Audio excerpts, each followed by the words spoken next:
Viewers of Burundi National TV, thank you for being with us. Welcome to this English news. These are headlines.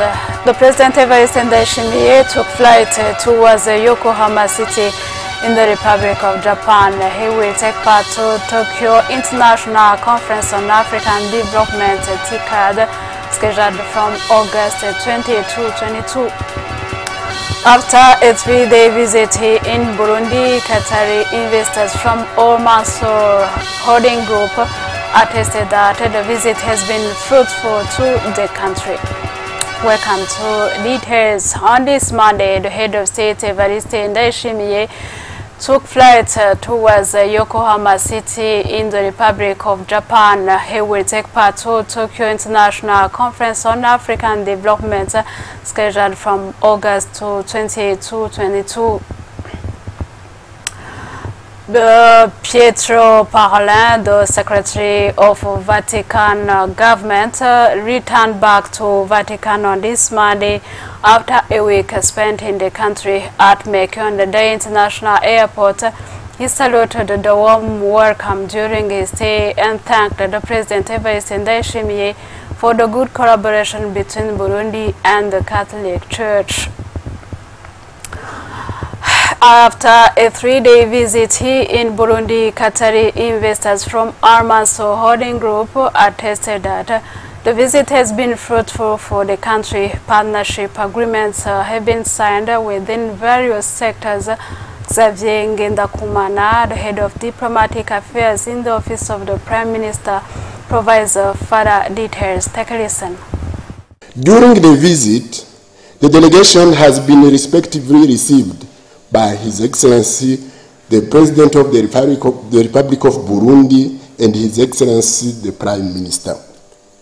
The visit affirms the shared vision and commitment of the Republic of Burundi and Al-Mansour Holding LLC State of Qatar to a long-term strategic partnership.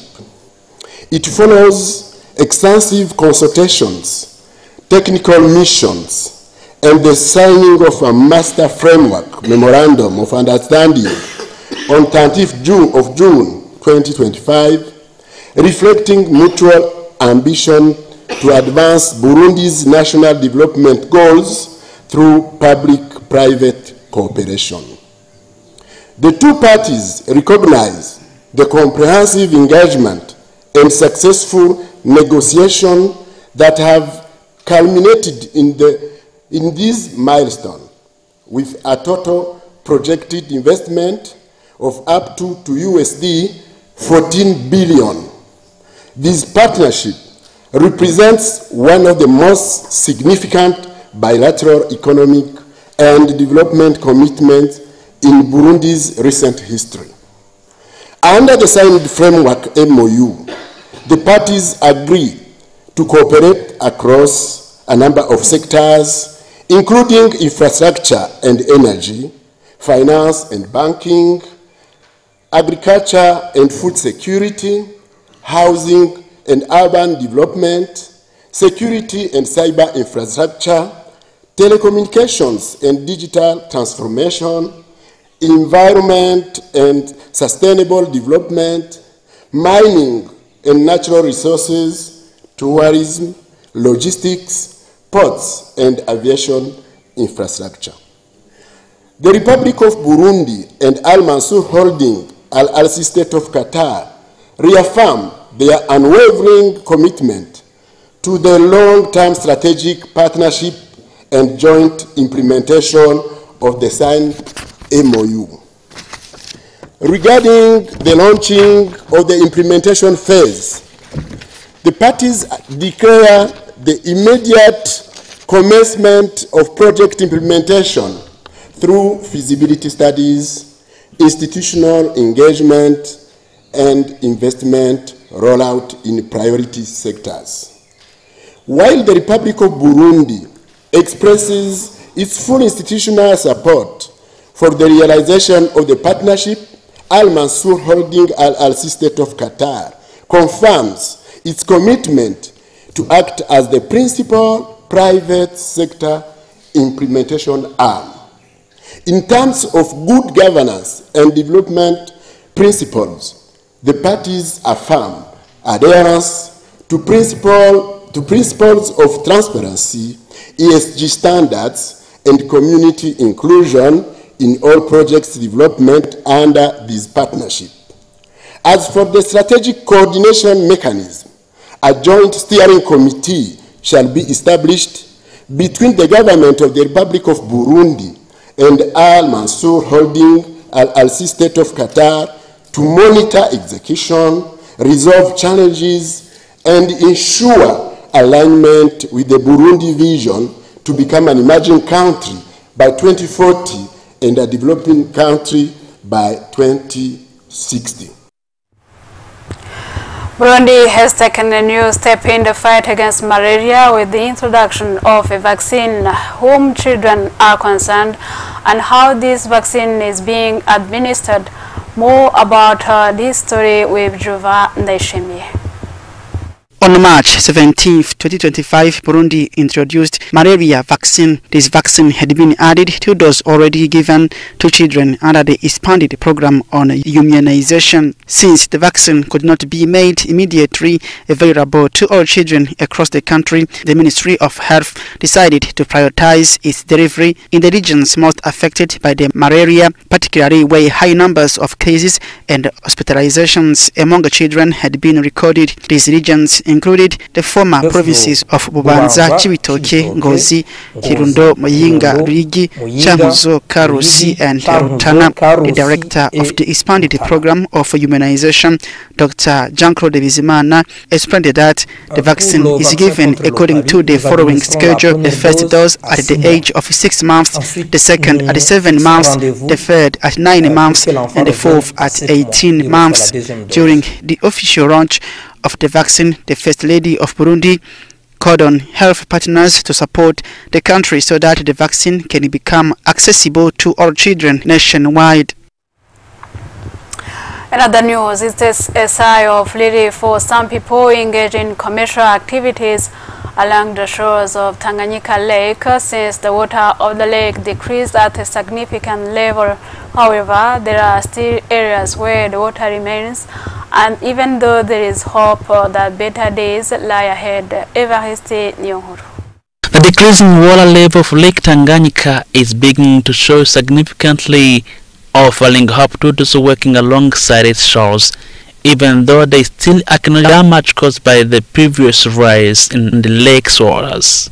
We are at lakeside bar called Zan Beach, which has been submerged since February this year, according to the bar storekeeper Chrisabella Caneza. She adds that customers are eagerly awaiting the reopening of the bar.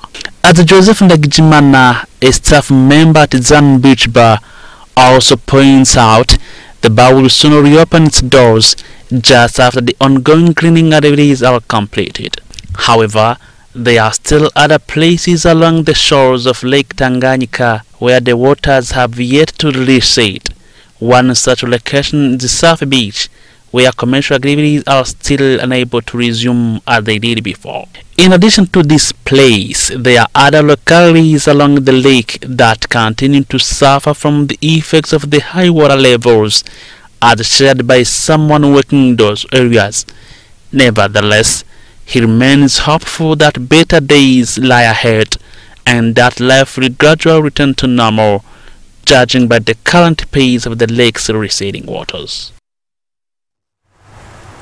Official launch this Monday of 2025 African Chess Championship in Burundi. Ceremonies have been headed by the Minister of Youth, Sport and Culture, Lydia Sekera. Chess players from 7 countries, including Burundi, are expected to compete in these continental tournaments. Take a listen to the President of African Confederation. Burundi is a developing federation. We need to nurture them, coach them, and mentor them. And with your support, I know we'll go very far. There are programs that are coming on board to develop chess in the French-speaking countries. We have noted as Africa Chess Confederation, together with the International Chess Federation, that we have shortage of trainers in the Francophonie. and it's within our means or our mission or vision to ensure that we develop players not only in Burundi but together with surrounding areas. In sport news, let's take a look back at football with Flambeau du Centre celebrating the 3 trophies won in this season. We will also look at volleyball matches as we review the preparations for the upcoming international volleyball beach competition scheduled to begin on August 20. Evariste Niyonghuru once again. In football, the past week was marked by the celebration of the 3 trophies won by the Flambeau du Centre football team. The festivities took place in Gitega in the presence of provincial authorities. George Shimimana, one of the team's devoted fans, praised their outstanding performance, highlighting their victories in the President's Cup and the Super Cup and the Girls' Cup, all won in a single season. He encouraged the players to maintain the same level of determination as they prepare to represent the country on the international stage. The club president Venera Kazohela called on the players to remain united, pursue shared objectives and uphold exemplary conduct as they compete abroad in the coming days. The governor of Gitega province, Bibore Bigirimana, congratulated the team on their achievement, describing it as a great honor for both the province and the nation. He emphasized the vital role of football in fostering social cohesion and promoting local development, especially through the recruitment of players by international clubs. In volleyball, as the international beach volleyball competition is set to begin on August 20 in Bujumbura, Serge Ntakavura, president of the Burundian Volleyball Federation, announced on Sunday that preparations are progressing satisfactorily. He issued a call to all fans to come out in large numbers and support their national team. Nous avons des moyens qui sont déjà en place. Nous avons les équipes déjà qui sont ici. We already have the necessary resources in place. The teams are already here in Burundi. Among them, I can mention Germany, the United States of America, Morocco, Ivory Coast, and Ghana, who are all on the ground. We also have the technical delegate from the International Federation, who is also present. I can say we are on the right track.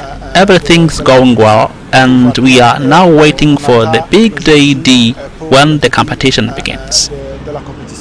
20 teams are expected to take part in the competition, including teams from the United States of America, Israel, Germany, and several other countries. Well, this is the end of the news. Thank you for watching. Stay tuned.